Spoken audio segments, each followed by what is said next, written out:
Finland's new Prime Minister has plans to introduce a 4-day work week with only 6 hours a day at work. Sanna Marin, who is 34 and the world's youngest sitting Prime Minister, believes that working flexible hours could set up and be the next step to modern, healthy living. I believe people deserve to spend more time with their families, their loved ones, hobbies, and other aspects of life, such as culture. No one who works for you makes a conscious decision to work poorly for you. No one. It's rarely intentional, but it happens.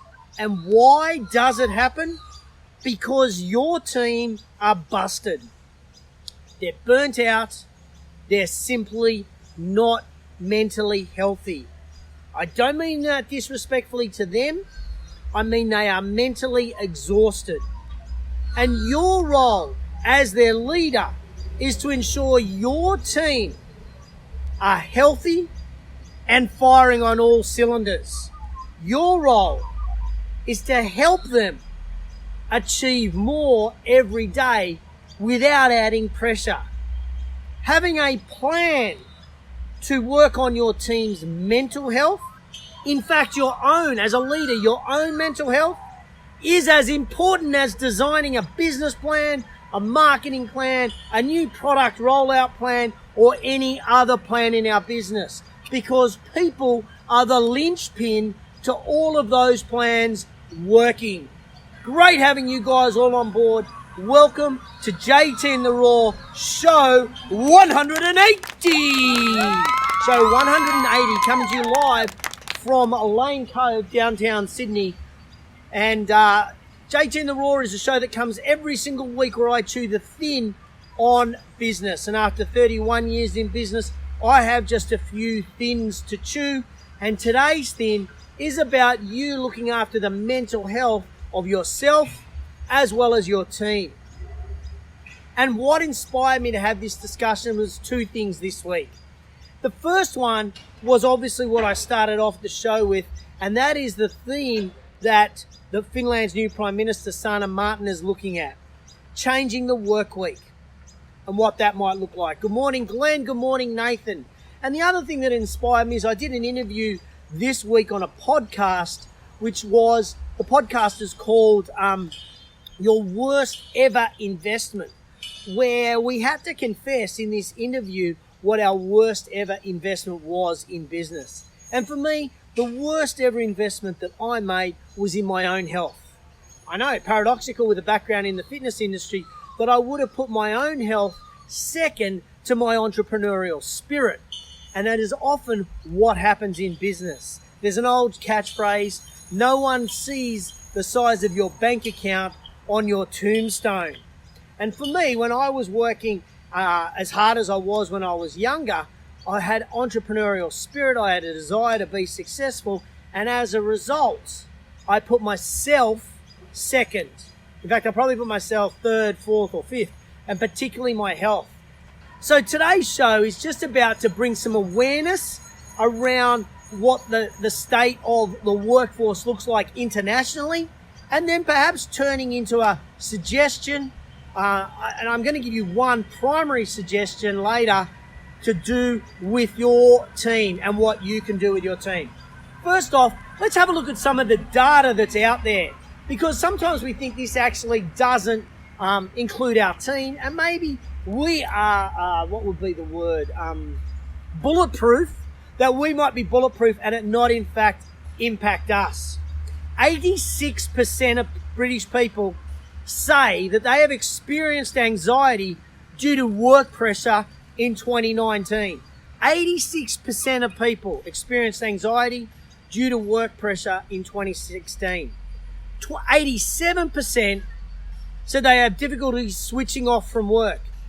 Now, I know I've got a lot of solopreneurs watching today, and I bet you are one of those people. We've just had Christmas here in Australia, and traditionally we would shut down, but even as a solopreneur myself, I still struggle to switch off from work. So I would click into one of that 87% in all honesty. If you agree with me and you're watching live or on replay, hit me over the love heart right now if you're a solopreneur who also, or a department leader who also struggles to switch off. And 79% of people from Britain cite feelings of failure as a result of all this work anxiety. Now, 71% of women and 66% of men in Singapore feel they work in an always-on environment. 71% of women, 66% of men in Singapore feel they work at an always-on environment. They feel that there's a constant need to check their emails, to answer calls, to be looking at their phones. This data is from last year. Powerful insights to the culture that we are breeding as leaders in our organisation. 2/3 of working parents in Australia, 2/3 of working parents right here in Australia struggle to care for their own health. Guilty as charged, 2/3, I'm one of them, due to the tension between work and caring for their family. 1 in 4 people think about quitting their job for that reason. 1 in 4 people think about quitting their job because of the pressure coming between work and caring for their families. Look, yes, there is a struggle between that work-life balance. Totally agree with you. I wrote a book on it. If you haven't read the book, put work-life balance in the comments below and I'll send you the link so you can read my book. But this is not a proposition, or this is not a diatribe on having work-life balance. This is about us as leaders changing the culture of our organisation to allow our team members to have time off. You see, now it seems to be a social norm to say, I am busy. I'm on 24 hours a day. You know, that is a problem for us. It's a social norm for us to be checking our emails late at night. It's a social norm for the first thing for us to do is to pick up our device and see what messages we have. That's what is becoming normal. In fact, it's almost a sign of your rank in work and in life if that you can say, I am busy and I'm doing things. Now, as leaders, we have a choice to do that. As leaders, we can choose to do that. And I can talk to you guys as leaders completely separately. But as leaders, we shouldn't take that choice and rub that onto our team. We should, as leaders, perhaps lead by example, but change the culture of our organisation. Change the culture of our organisation for our team to be able to take that time off. You see, there seems to be this constant pressure to be hustling all the time, both personal hustle and professional hustle. And it's causing people to burn out physically, and it's causing us to burn out mentally.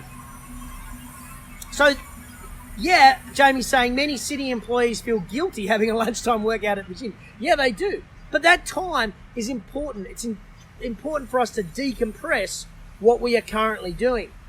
And amid all of the information that's coming out, in fact, if you read the Sunday paper anywhere in the world, there's always an article on the Sunday paper about well-being. But in many cases, this is just lip service. And you and your team are confronting this year in 2020 this major culture shift of what are you doing in order to turn off at the end of a workday. We need to make some changes. In 2017, the French took this on. The French, la Française, took this on. And what did the French people do? Well, they won the right to ignore business emails that arrive after hours. They won the right to not have to respond or check to business emails after their normal work hours. The labour law gives the employees this right to disconnect from emails, smartphones, and other devices that leach into our life, they have the right now not to respond. What does that mean for us? Well, working long or even abnormal, and in the fitness industry, we all work abnormal hours, has long been linked with depression, anxiety, and coronary heart disease. For me, working abnormal hours and working long hours is linked to ulcerative colitis. Simple as that. It's a chronic illness that I have for the rest of my life. And that's because I didn't tune out. That's because I didn't take time out. We also know the importance of weekend recovery has also been correlated with weekly job performance and personal initiative at work. So if your team are not taking time out on the weekends, it's going to impact their performance when they come to work the following week. It's going to impact their initiative. But on the plus side of things, research has also revealed psychological detachment during non-work time at night and on weekends reduces both emotional exhaustion and helps people stay engaged at work. So here's what I'm trying to get us to understand, ladies and gentlemen. We have to get ready now as a leader for mental well-being of our employees. In Australia, 1 in 5 people suffer some sort of mental illness. That means 1 in 5 of your employees are suffering some sort of mental illness. I don't know what the data is in the United States or the UK or Europe. I don't know that information. But what I do know is it would probably be something similar. Now, we don't even have to talk about mental illness. We can just talk about anxiety and we can talk about stress. What are we doing as leaders to de-stress and create less anxiety for our team? You see, it doesn't matter what our marketing plan says. It doesn't matter about our business plan, our product development plan, even the KPIs and the numbers that we want to hit. We cannot hit those numbers unless our team are on fire, unless our team are 100% present. And we as leaders will determine that by the culture that we set. So what is important now is that the culture within your team is now as important as the environmental footprint that you might leave. It is as important as the vision you have for your organization. It is as important as the mission that you want, and it is as important as the why that Simon Sinek talks about. The culture that you have in your business will determine the future success of your business, and that culture revolving around the ability to turn off and the ability for people to say, I have time off. My boss gives me time away from work. My boss does not expect me to check emails. That would be a wonderful description to have or comment to have at a dinner party this year. Put simply, the best organizations will now recognize that the new reality is this, and we're going to reorientate what our internal culture looks like around time off, around pumping up our energy, around replenishing our batteries, around giving our team permission to switch off. Ladies and gentlemen, you've been tuned in to JT and the Raw show 180. Who ever thought I'd get this far? Well, I too, the data has come in. We are burning the candle from both ends, and it is impacting us both mentally and physically. And we need to change that culture. We need to change that, because the linchpin of the success of our business is our people. If you're with me, give me a love heart right now. If you, wherever you are in the world, whether you're watching live or on replay, if you're going to go away and you're going to think and then implement some ideas around changing how you might develop the culture around getting people to not say they're busy all the time, give me a love heart right now. Hit me up with a love heart, because I want to know if this message resonates with people, because I want you to do it. I don't want lip service. I want to see some actions. I really do. And the way I finish every single show is quote of the week. And quote of the week is this: your personal and your team's well-being plan is as important as your business plan. There we go. I said it. Yep, I've got some notes here, ladies and gentlemen, because I needed that for the stats. Here it is.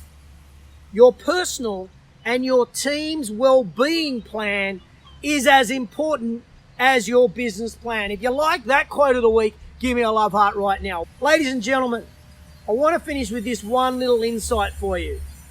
If you could change the internal culture, if you could embrace true well-being of your own self and your team so that you are an example to your team of switching off and that you promote that switching off within your organization, I can almost guarantee that you will develop a stronger business in 2020. I can almost guarantee your business plan, your marketing plan, your product development plan will all have a positive result when your people are positive, when your people are engaged, and when your people are physically and mentally healthy. The challenge is with you as a leader to show and set an example and to set that culture. I believe this is a critical component to making ourselves healthy, our team healthy, our nations healthier, and reducing the healthcare costs around the globe. I will catch you on the flip side.